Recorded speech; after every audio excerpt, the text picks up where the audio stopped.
Chapter 3. The knowledge of this world. This world is a stage or marketplace passed by pilgrims on their way to the next. It is here that they are to provide themselves with provisions for the way, or, to put it plainly, man acquires here, by the use of his bodily senses, some knowledge of the works of God, and, through them, of God himself, the sight of whom will constitute his future beatitude. It is for the acquirement of this knowledge that the spirit of man has descended into this world of water and clay. As long as his senses remain with him, he is said to be in this world. When they depart, and only his essential attributes remain, he is said to have gone to the next world. While man is in this world, two things are necessary for him. First, the protection and nurture of his soul. Secondly, the care and nurture of his body. The proper nourishment of the. Page 49. Soul, as above shown, is the knowledge and love of God, and to be absorbed in the love of anything but God is the ruin of the soul. The body, so to speak, is simply the riding animal of the soul, and perishes while the soul endures. The soul should take care of the body, just as a pilgrim on his way to Mecca takes care of his camel. But if the pilgrim spends his whole time in feeding and adorning his camel, the caravan will leave him behind, and he will perish in the desert. Man's bodily needs are simple, being comprised under three heads: food, clothing, and a dwelling place. But the bodily desires which were implanted in him with a view to procuring these are apt to rebel against reason, which is of later growth than they. Accordingly, as we saw above, they require to be curbed and restrained by the divine laws promulgated by the prophets. Considering the world with which we have for a time to do, we find it divided into three departments: animal, vegetable, and mineral. The products of all three are continually needed by man and have given rise to three principal. Page 50. Occupations: those of the weaver, the builder, and the worker in metal. These, again, have many subordinate branches, such as tailors, masons, smiths, etc. None can be quite independent of others. This gives rise to various business connections and relations, and these too frequently afford occasions for hatred, envy, jealousy, and other maladies of the soul.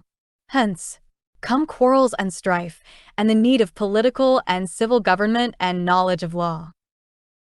Thus the occupations and businesses of the world have become more and more complicated and troublesome, chiefly owing to the fact that men have forgotten that their real necessities are only three: clothing, food, and shelter, and that these exist only with the object of making the body a fit vehicle for the soul in its journey towards the next world. They have fallen into the same mistake as the pilgrim to Mecca, mentioned above, who, forgetting the object of his pilgrimage and himself, should spend his whole time in feeding and adorning his camel. Unless a man maintains the strictest watch, he is certain to be fascinated and entangled by the world. Page 51. Which, as the prophet said, is a more potent sorcerer than Herod and Merit. 1. The deceitful character of the world comes out in the following ways. In the first place, it pretends that it will always remain with you, while, as a matter of fact, it is slipping away from you, moment by moment, and bidding you farewell, like a shadow which seems stationary, but is actually always moving. Again, the world presents itself under the guise of a radiant but immoral sorceress, pretends to be in love with you, fondles you, and then goes off to your enemies, leaving you to die of chagrin and despair. Jesus, upon whom be peace, saw the world revealed in the form of an ugly old hag. He asked her how many husbands she had possessed. She replied that they were countless. He asked whether they had died or been divorced. She said that she had slain them all. I marvel, he said, at the fools who see what you have done to others and still desire you. This sorceress decks herself out in gorgeous and jeweled apparel and veils her face. Then she goes forth to seduce men, too many of 1. 2 fallen angels. Page 52. Whom follow her to their own destruction. The prophet has said that in the judgment day the world will appear in the form of a hideous witch with green eyes and projecting teeth. Men, beholding her, will say, "Mercy on us." "Who is this?" The angels will answer, "This is the world for whose sake you quarreled and fought and embittered one another's lives." Then she will be cast into hell, whence she will cry out, "O Lord, where are those, my former lovers?" God will then command that they be cast after her.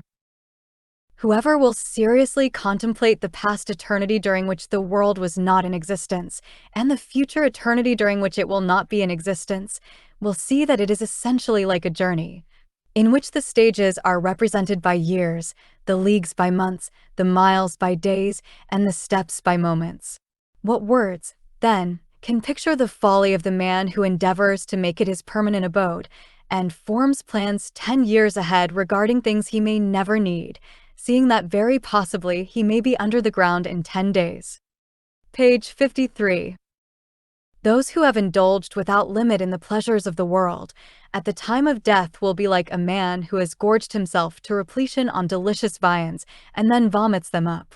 The deliciousness has gone, but the disgrace remains.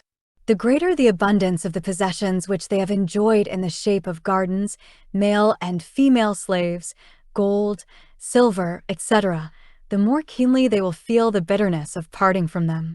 This is a bitterness which will outlast death, for the soul which has contracted covetousness as a fixed habit will necessarily in the next world suffer from the pangs of unsatisfied desire. Another dangerous property of worldly things is that they at first appear as mere trifles, but each of these so-called trifles branches out into countless ramifications until they swallow up the whole of a man's time and energy. Jesus, on whom be peace, said, "The lover of the world is like a man drinking seawater. The more he drinks, the more thirsty he gets, till at last he perishes with thirst unquenched." The prophet said, "You can no more mix with the world without being." Page 54. Contaminated by it than you can go into water without getting wet. The world is like a table spread for successive relays of guests who come and go. There are gold and silver dishes, abundance of food and perfumes. The wise guest eats as much as is sufficient for him, smells the perfumes, thanks his host, and departs. The foolish guest, on the other hand, tries to carry off some of the gold and silver dishes, only to find them wrenched out of his hands and himself thrust forth, disappointed and disgraced. We may close these illustrations of the deceitfulness of the world with the following short parable. Suppose a ship to arrive at a certain well-wooded island. The captain of the ship tells the passengers he will stop a few hours there and that they can go on shore for a short time, but warns them not to delay too long. Accordingly, the passengers disembark and stroll in different directions. The wisest, however, return after a short time and, finding the ship empty, choose the most comfortable places in it. A second band of the passengers spend a somewhat longer time on the island, admiring the foliage of the trees and listening to the song of. Page 55. The birds. Coming on board, they find the best places in the ship already occupied and have to content themselves with the less comfortable ones. A third party wanders still farther and, finding some brilliantly colored stones, carry them back to the ship. Their lateness in coming on board compels them to stow themselves away in the lower parts of the ship, where they find their loads of stones, which by this time have lost all their brilliancy, very much in their way. The last group goes so far in their wanderings that they get quite out of reach of the captain's voice calling them to come on board, and at last he has to sail away without them. They wander about in a hopeless condition, and finally either perish of hunger or fall a prey to wild beasts. The first group represents the faithful who keep aloof from the world altogether, and the last group the infidels who care only for this world and nothing for the next. The two intermediate classes are those who preserve their faith, but entangle themselves more or less with the vanities of things present. Although we have said so much against the world, it must be remembered that there are. Page 56. Some things in the world which are not of it, such as knowledge and good deeds. A man carries what knowledge he possesses with him into the next world, and, though his good deeds have passed, yet the effect of them remains in his character. Especially is this the case with acts of devotion, which result in the perpetual remembrance and love of God. These are among those good things which, as the Quran says, pass not away. Other good things there are in the world, such as marriage, food, clothing, etc., which a wise man uses just in proportion as they help him to attain to the next world. Other things which engross the mind, causing it to cleave to this world and to be careless of the next, are purely evil and were alluded to by the Prophet when he said, "The world is a curse, and all which is in it is a curse, except the remembrance of God, and that which aids it."